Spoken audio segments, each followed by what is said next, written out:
That was a wild finish in NBA Summer League. Kyle Filipowski, Dylan Harper. What's there to talk about? Everything. It's the Hoops Nerd Show.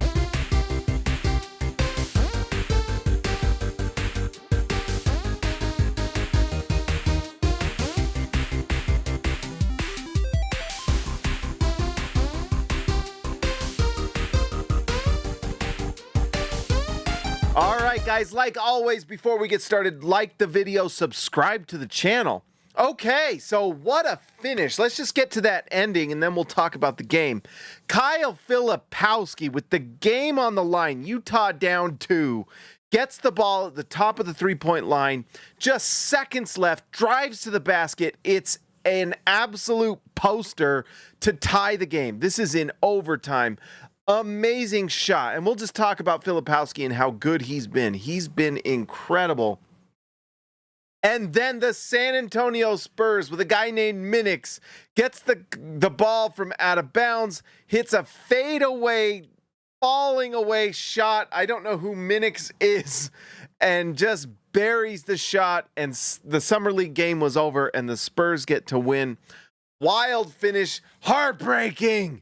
Just absolutely distraught Utah Jazz team. It's okay. We'll all survive. But anyways, that was fun. Let's just talk about this one. First, just a little bit.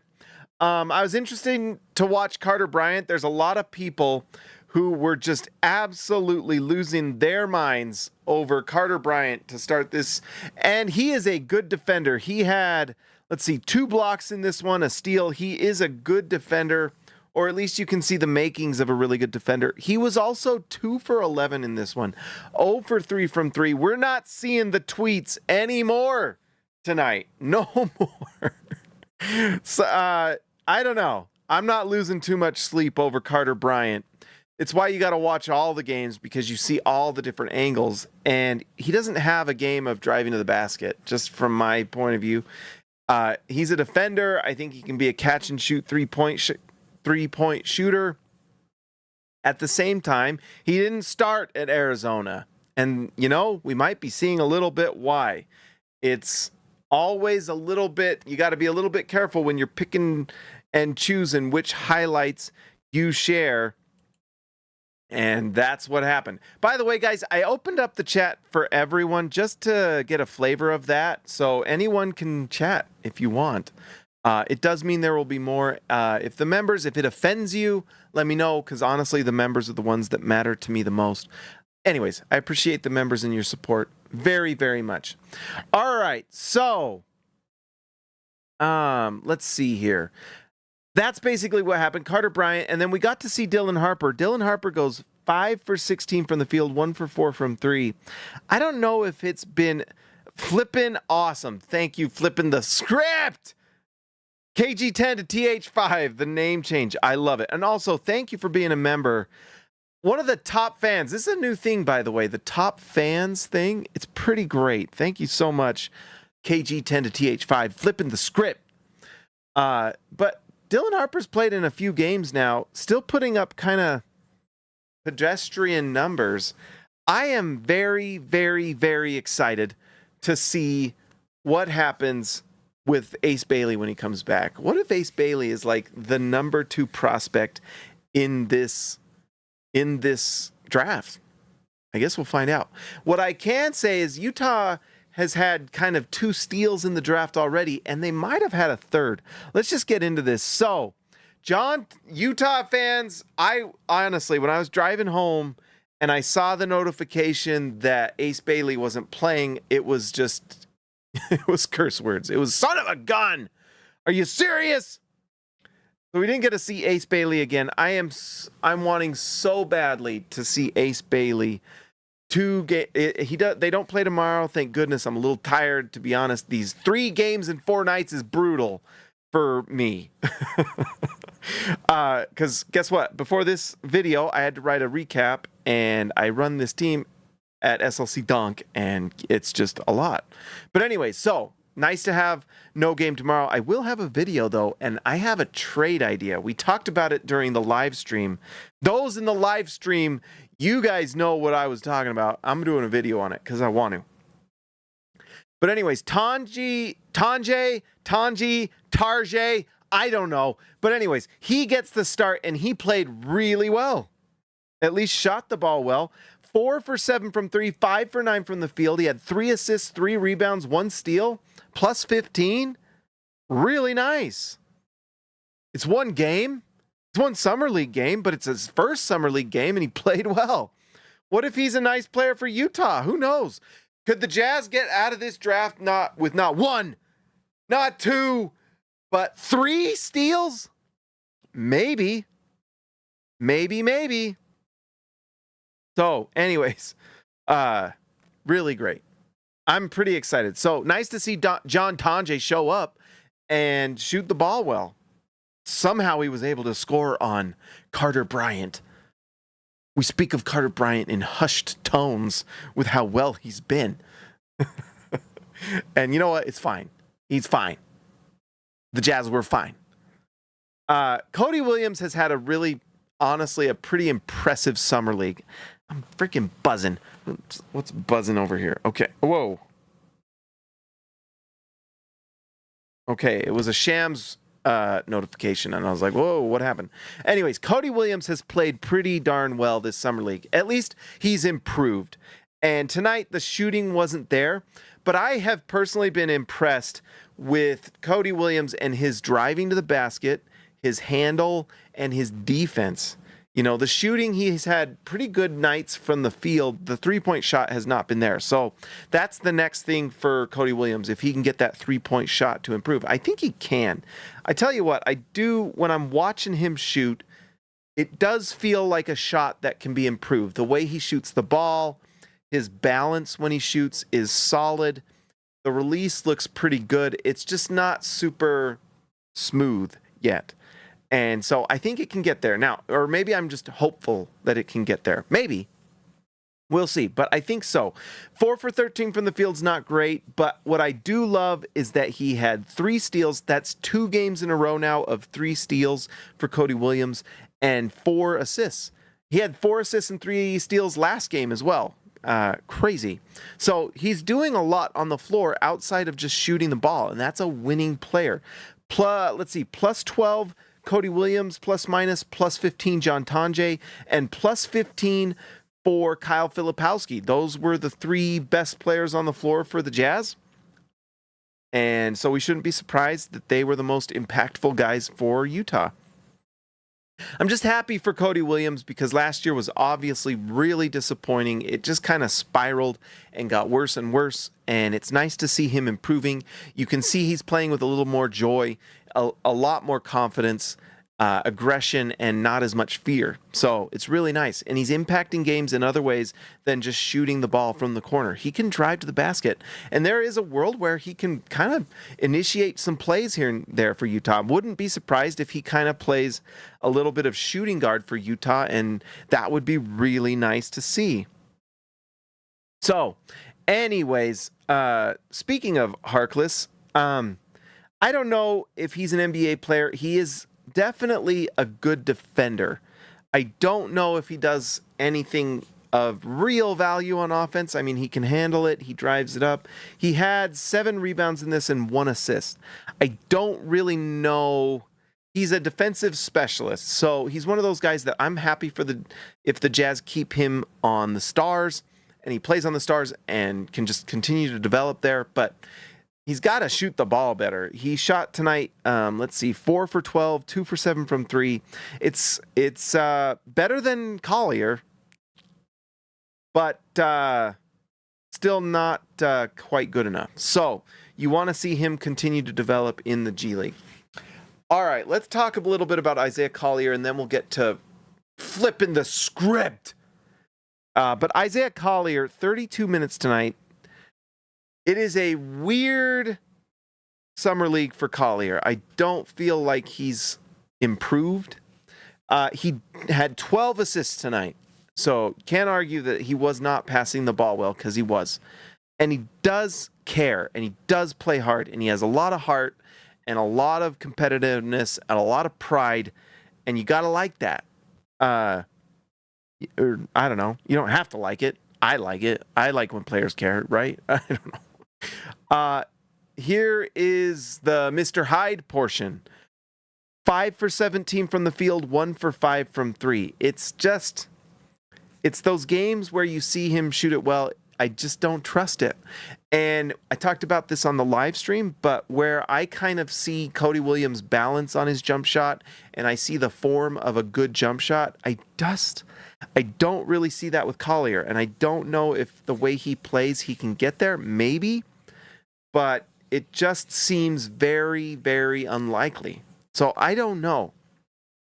I made a video a few days ago about my starting lineup and who would start, and I don't know if Isaiah Collier is earning a starting spot, to be honest. I think Walter Clayton at this point is getting to the point where it's like, I think you're putting Walter Clayton Jr. in pen in that starting lineup. I think the question is it Keontae George or Isaiah Collier? Because I don't think that, like, Keontae George, the Jazz obviously feel like he's too good for Summer League because he's not playing. And he did get pulled from Summer League from playing too well last year, right? We're not seeing that with Collier. They want to see him improve. And maybe he's mad that he's playing Summer League, but to be honest, it's not been great. Now, 12 assists is really good. That's really great. But in this day and age of NBA basketball, you have to be able to spread the floor. If you are not able to shoot the ball, that is an absolute outlet, and just kind of the defense is happy when you have a player like that on the floor. Why? They literally will not guard you. So what they will do is they will just drop off of Collier no matter what. They'll go under every screen if they even worry about going up to the three-point line at all. And it's basically playing 4-on-5. It's really hard to score. Yes, he's a good passer. 12 assists is great. And I could see Collier coming off the bench and playing fast and in transition and things like that. But in the half-court offense, tough. When this day and age in the NBA, you pretty much have to have 4 shooters on the floor. And you could argue that if you want to win a championship, you need to have a lot of versatility to have 5 shooters on the floor. It's what makes Taylor Hendricks so valuable and so important to the Jazz future, and why we just got to hope that his injury is completely healed and that he can continue to develop and he hasn't lost his athleticism and quickness and everything that he had before that bad leg break. Because guess what? If Taylor Hendricks is beefed up like he has and can kind of sit into that center position, I don't know if he can be a full-time center for the Jazz, but I wonder. But I do think that there are situations where Taylor Hendricks can, maybe start at the power forward and then with bench units move over to the 5, and Utah has like a 5-out offense going. That can change things a lot. It can even make someone like Isaiah Collier more playable, because then if you only have one non-shooter on the floor and it's the guy with the ball in his hands, it's a little different. But if Isaiah Collier is on the floor with Walker Kessler and you only have 3 shooters on the floor, then they are backing off of Collier, and it also gives them some leeway with Kessler on the floor as well, and things just get extremely kind of gummed up, right?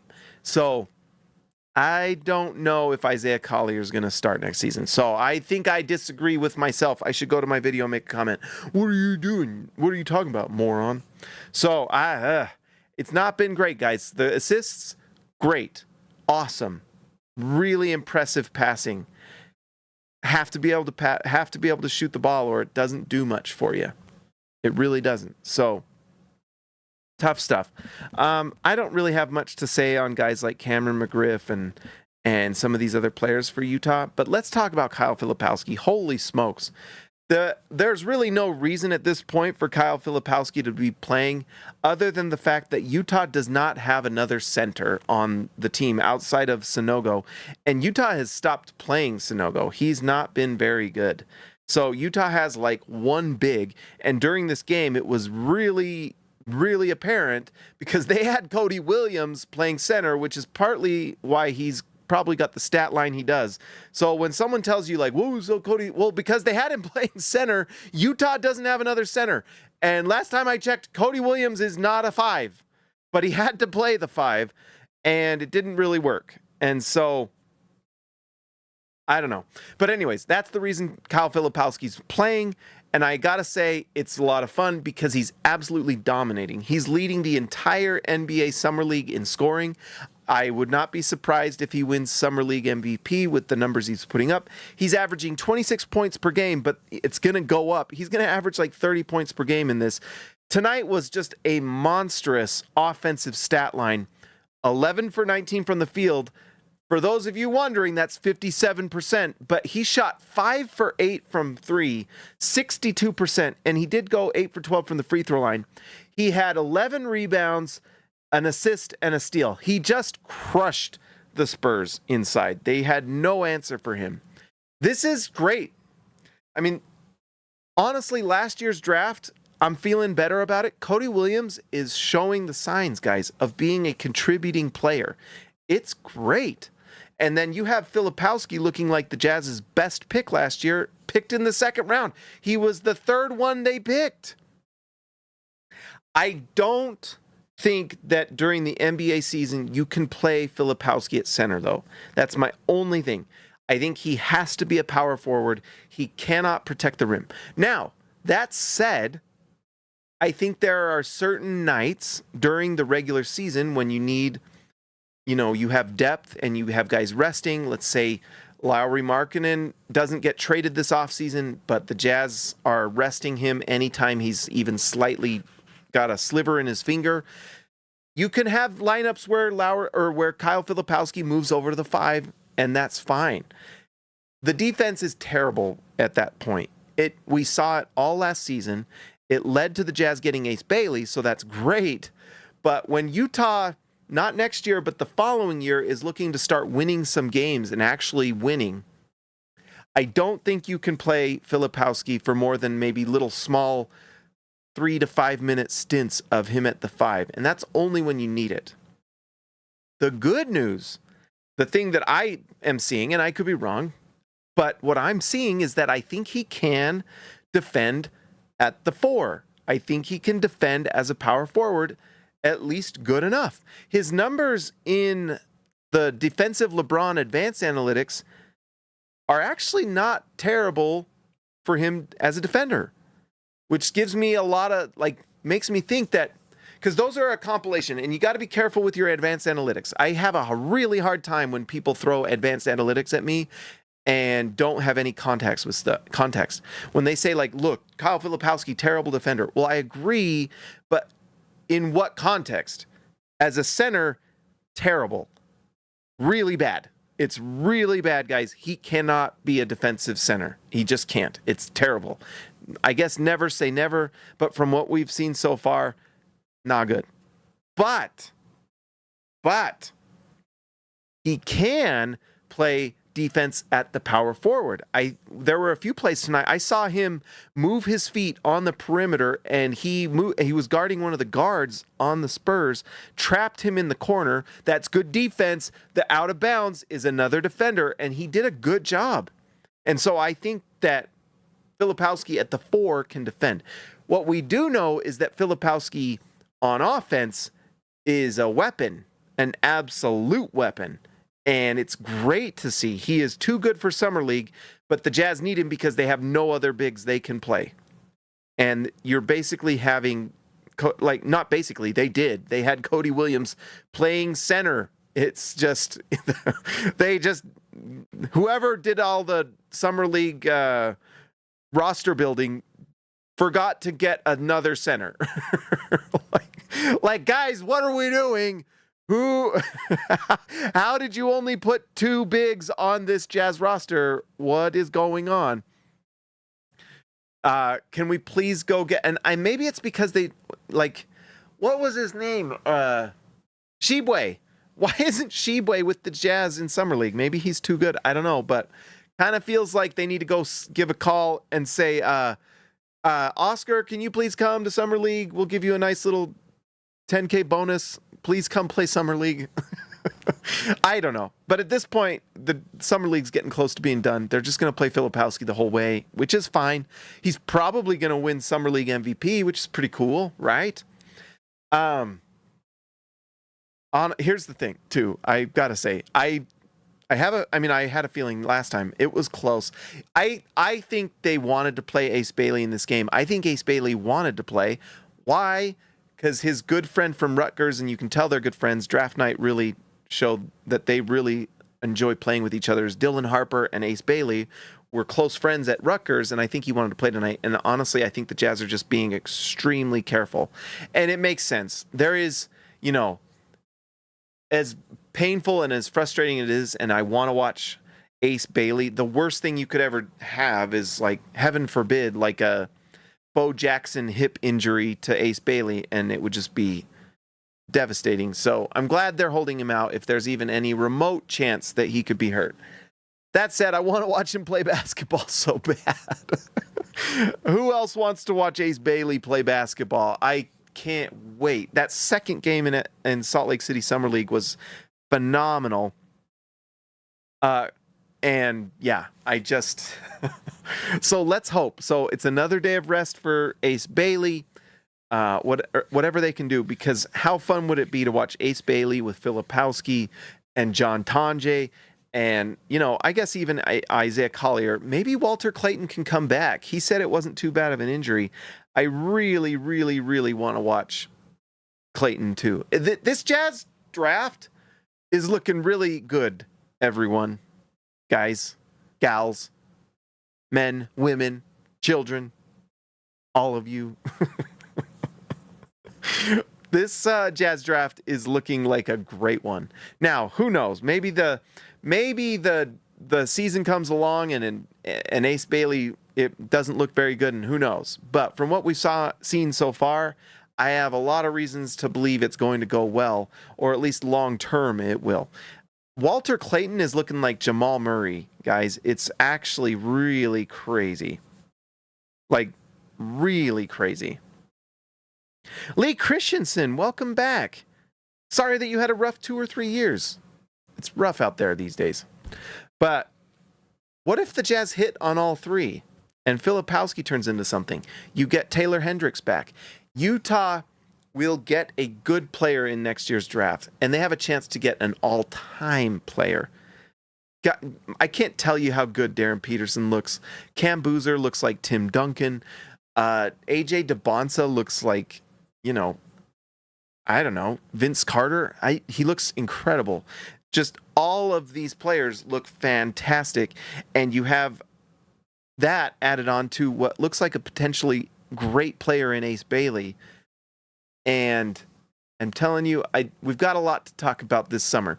I know everyone else is going on vacation, but not the Hoops Nerd channel. We have got a lot to discuss, and there's going to be more rumors. I'm going to share them all. But this Utah Jazz rebuild is going really good, and they got to make sure everything is done correctly, because you don't want to make any mistakes as you have so many good things happening. The tank worked. Utah has Ace Bailey. They also got Walter Clayton Jr. from one of their other draft picks that they traded for. Phenomenal stuff. In fact, was that I can't remember which pick that was. That might have been the Cavs pick. We're live. I don't care. I'm going to look this up really quick. NBA future draft picks for Utah. Let's go to... I think it was the Cavs pick they drafted this year. 2026... Oh, they don't have last year.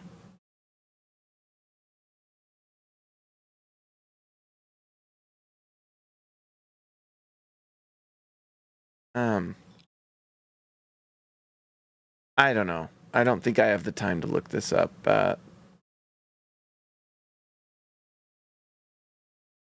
Oh, they've already edited it. So, dang it, we don't have it. But anyways, I believe it was the Cavs pick. If not, forgive me. But that turned into Walter Clayton Jr. And what if Walter Clayton Jr. turns into like a Jamal Murray archetype that plays off of your superstar and scores at a high level? I tell you what, I'm super excited about what we're seeing from Walter Clayton Jr. And then we haven't even really gotten a full flavor of Ace Bailey yet. And his defense too, just his defense, his size, his rebounding. I mean, can you imagine this Jazz team? Let's just play Imagination Land. Imagination Land. Let's say Utah comes away with Cam Boozer in the draft, and you've got Ace Bailey rebounding at an elite level. You have Cam Boozer playing like a modern-day Tim Duncan, rebounding the ball. Maybe you sign Walker Kessler to a team-friendly deal, and you have that type of rebounding going on, that type of defense. Utah gets maybe in free agency after that happens a nice two-way player at the 2, Walter Clayton at the 1. Oh, and then we haven't even, like you mentioned, Coleman, haven't even talked about Taylor Hendricks. So you've got a chance to be just an absolute dynasty if everything goes perfectly and Ace Bailey pans out and you get Cam Boozer or Darren Peterson or AJ DeBonsa. I mean, just the idea of like Ace Bailey hitting his full potential and getting someone like Cam Boozer who looks just has literally never lost in any tournament he's been in. Did you guys know that? Cam Boozer has won both state titles during high school, won all the U19s. He's won every single thing he's been in. He just dominates. He is like, if he's just a crushing inside player, rebounder, incredible handle. He shoots 40+% from 3. Super smart. Just absolutely, like, it's just going to be, there's no losing in this draft for Utah.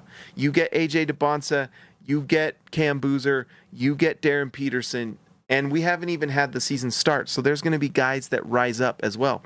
Like Mikal Brown for the Team USA has looked amazing. And he's like going 6, he may rise. I don't know. But this draft is looking incredible. Utah has to they just have to do this right. Get one more piece. Like in Ocean's 11, when Brad Pitt's at the table with what's his name? Danny Ocean, and he looks at Brad Pitt, I forgot his character's name, and just says, well, you think we need one more? You're right, we need one more. I'll get one more. That's what the Jazz need. And we've got our Ocean's 11. Maybe we've got Utah's 11, however you want to call it. And Utah goes into this season, and it's phenomenal. So things are going absolutely perfect. Yeah, we haven't even talked about guys like Bryce Sensabaugh. Like Bryce Sensabaugh, I'm not even completely sure about. But one thing I know is he can shoot the ball. He turns the ball over too much, and I still have questions about the defense. But man, can he shoot the lights out. Shoot the lights out. Absolutely. Super great. You've got, can we, you know what? Just for fun, it was a fun night tonight. We're having a blast and we got beat on a buzzer beater. That's what, are we soft, guys? Have we lost culture? Do we need to hire a vet for this YouTube channel and our fan base so we don't lose the culture? Let's see. So just thinking about, oh my gosh. You go to Google and you just search Utah Jazz roster and I see Ace Bailey there and it makes me so happy. Yeah, Keontae George, dude. We haven't even talked about Key. What if Key takes another step? He's gonna get better. But look at this. Lowry Markkanen, Ace Bailey, Walker Kessler. Obviously we traded Colin Sexton. Keontae George, Cody Williams. What if Cody Williams takes a step? Sensabaugh, Taylor Hendricks, Walter Clayton Jr. John Tonje was 4 for 7 from 3 tonight. What if he's a guy? You know what I mean? It's not very far. And what's interesting about next year is we only have 1 pick. Utah just has 1 pick next year, and they have to keep it. You know, it would be the worst thing. Wouldn't that be just the absolute worst if Utah does not keep their pick and doesn't have a pick at all? That's one reason why Utah is going to get that top 8 pick. 100%, guys. It's going to happen. You can't go a full year without getting a pick added to this roster, and especially in that draft. So Utah, I just think that a Lowry Markkanen trade is coming. It's just coming. I don't see any other. It's just what has to happen. And I have a fun trade idea tomorrow that you may all not agree with. You may agree with. I don't know. But I'll save that for tomorrow. I'm going to talk it out. I'm going to look at the numbers, make sure it's all legit. Guys, thank you so much. Everyone who supports the channel by being a member, you can hit join, and it makes a world of difference. I appreciate your guys' support. We've had the best month in the history of the channel, and it just keeps getting better and better and better. And honestly, I don't know. I don't want to like count my chickens, but things are going really good. And I'm just very happy that we're growing and at a high rate. I had 450 subscribers or something just the last 28 days. Like and subscribe to the channel. Thank you guys.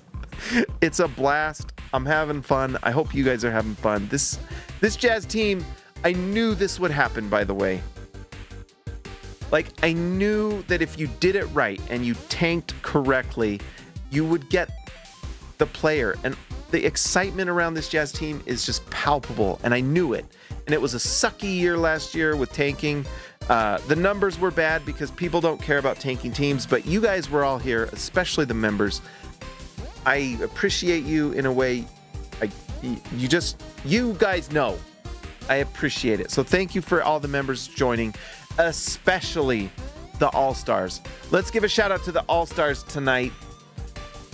Let's give a shout out to Baby Elliot Madsen, Ryan Edward Perry, the legend, Christian House Money to Haas, Robert Hall of Fame, Wham Bam Cam Bam, thank you ma'am, Cam Chin 3, I Believe in Steve, Jazz Exile, see ya, Lexa Later, Jordan the Goat Besserell, Austin R. Grant, Editor Extraordinaire, Ace to the Place, Flipping the Script, and Patrick Akubo, the Connoisseur. I gotta refresh that thing. In fact, let's just make sure. I don't want to miss out on anybody.